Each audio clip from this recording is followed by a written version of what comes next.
Hello, Mr. Martin. How are Good to you? hear from you again. Thank you so much for the invitation. Okay. Well, we're just concerned about the situation. We're trying to get a follow-up to what is the scenario at the moment on the ground in St. Vincent now. Can you share with us? Of course. The situation remains very, very serious. The need for additional, materials for people to make them comfortable and adjusted and so forth, still very much needed. I had an opportunity to visit several shelters on the windward side, and even got a chance to go to the area that had been evacuated, just to see for myself, the level of devastation there. Of course, we spent as little time as needed there because it is still very much a danger zone, and we do not encourage anyone to go there. I want to make that clear. For whether as for curiosity or sightseeing. I went because I felt it necessary in my position to be able to speak from first-hand knowledge what we had seen, and so this is what we saw confirmed really what was some of the worst fears of the people who had heard reports from at the level of devastation and desolation that you see in the villages Sandy Bay and Magum and Overland, those villages on the way there. It's a very, very serious matter. Right now, the great need continues to be to help those people who have been displaced, and the estimate is anywhere between 12 and 14,000 people have been removed from the affected areas. Some had removed themselves earlier. Some of them are staying in shelters that have been prepared by the authorities, but most of the people are staying in homes with relatives and friends and or rented premises outside of the danger zone. So they're going to continue to need assistance for quite some time. Wow. How are supplies coming in? Are there much supplies?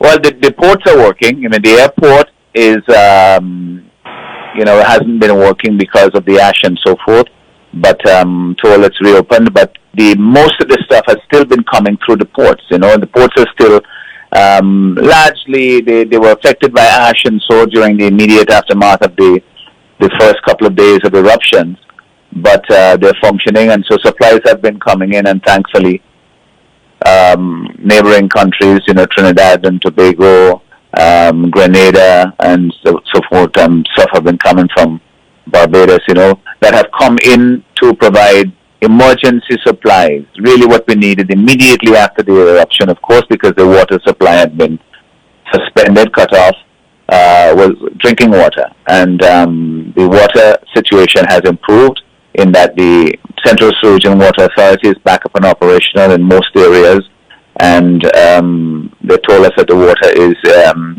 it's available for use, although people still prefer and encouraged to drink bottled water or to boil the water that is otherwise. But we have that situation is not as dire as it was in the first few days after the eruption. Right. But it's still one where, clean drinking water is still a premium. And of course, we're in the dry season here. We are a country, the Grenadines. We also have perennially, every year we have a problem with whether it's drought conditions or the dry season, there's water tight or shortage in the Grenadines. So we continue to experience that here as well. The main thing really is, really to maintain, for people to have dignified lives living in the shelters, so that they can have their privacy, they can have food and drinking water. Pretty much their drinking water in particular on call. If you want drinking water, if you need to drink water, you should be able to drink as much water as you need. It shouldn't be something that's rationed under the circumstances. And sleeping supplies still, bedding and proper mattresses and sheets and blankets and those things are still very much in need. Even in some of the shelters that have cots, cots are okay for 2 or 3 nights and so forth, but for elderly people or, heavy-set people and so forth, it becomes very difficult and, painful. You hear people complain about aching backs and so forth. So we need to have all of these shelters being properly equipped. Improvement has as you will expect. Supplies are going into the shelters, but still not enough, not all that is needed, and fresh fruit and vegetable will become a problem because most of it, as you know, a lot of it has been damaged. Right. The supply internally is going to be affected. People who are living in private homes are still having difficulty. Some people still have not been reached by the authorities, although they have registered with NEMO, because they are going to need supplies. If you have people staying with friends or relatives, after the immediate aftermath of the eruption is to make sure that they're safe. But after that, you need to provide support to those families who are hosting them so that they can provide meals for them. They can, assist with water supply and bedding and so forth, and all of these things that are going to be needed for quite some time. And so we are continuing to ask for assistance in those areas for those people who continue to donate, whether from in St. Vincent and the Grenadines, the region, and farther afield, because this is going to be going on for some time. Right. As leader of the opposition, are you involved in the planning, in responding to this disaster?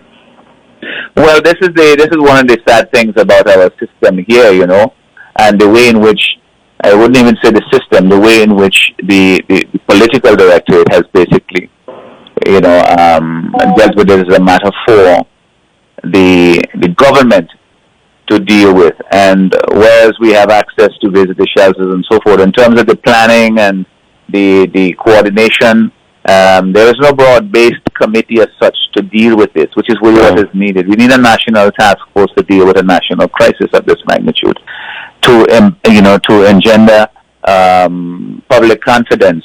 Because let's face it, we are a country that we came through an election recently. There's great divide. We've seen historically over the past several years when there have been crises, whether it's from hurricane or from flooding, that there have been distribution of resources that has been done on partisan basis, and so this creates a level of distrust that would be, if not overcome, but at least mitigated by having a broad-based task force that have people from both sides, the government and the opposition, and also public, civil society representatives, people of particular skill and experience who can help to coordinate and drive the response going forward.